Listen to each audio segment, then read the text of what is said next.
Hi అండి, welcome to my channel. ఇప్పుడిప్పుడే మనకు ఒక బ్రేకింగ్ న్యూస్ అయితే రావటం జరిగిందండి. ఏపీ ఉద్యోగులకు సంబంధించి ఇక అన్ని మంచి రోజులు రానట్లేనా అని చెప్పి ఒక బ్రేకింగ్ న్యూస్ అయితే రావటం జరిగింది. పూర్తి వివరాలు అయితే వీడియోలో తెలుసుకుందాం. మీరైతే వీడియోని అక్కడక్కడ స్కిప్ చేయకుండా ఎండ్ వరకు అయితే చూసేయండి. వీడియో నచ్చినట్లయితే తప్పకుండా లైక్ చేయండి, షేర్ చేయండి. ఇక 1వ తేదీన జీతం ప్రభుత్వ ఉద్యోగులకి ఇలా జీతం తీసుకొని ఎన్నేళ్ళు అయిందని రాష్ట్ర అప్పుల ఊబిలో కూరుకుపోతుంటే 1వ తేదీన రావాల్సిన జీతం ఆ నెలలో ఎప్పుడో ఒకసారి అయితే వచ్చేది. ఇక ఆ వ్యవస్థకు పాలన అయితే సాగిందండి.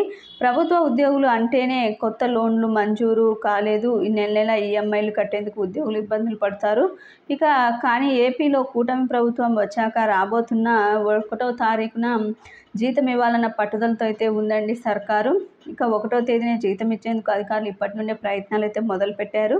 కేవలం జీతాలే కాదు, పెన్షన్లతో పాటు రిటైర్డ్ పెన్షనర్లకు కూడా 1వ తేదీన పంపించాలని ఆర్థిక శాఖ నిధులపై ఫోకస్ అయితే పెట్టింది.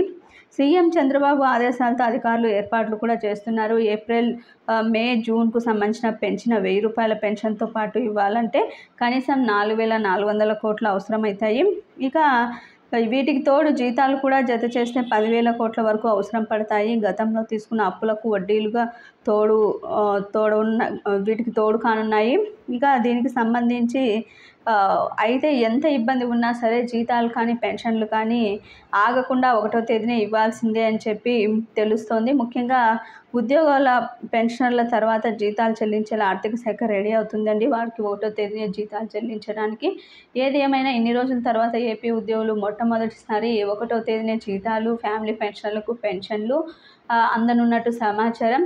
మొత్తానికి ఉద్యోగులకు తీపి కబురు అయితే వచ్చేస్తున్నట్టయితే తెలుస్తుంది.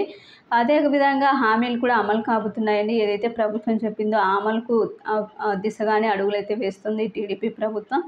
ఇది ఇప్పటి వరకు ఉన్నటువంటి లేటెస్ట్ అప్డేట్. మీకు వీడియో నచ్చినట్లయితే తప్పకుండా లైక్ చేయండి, షేర్ చేయండి. Thank you for watching.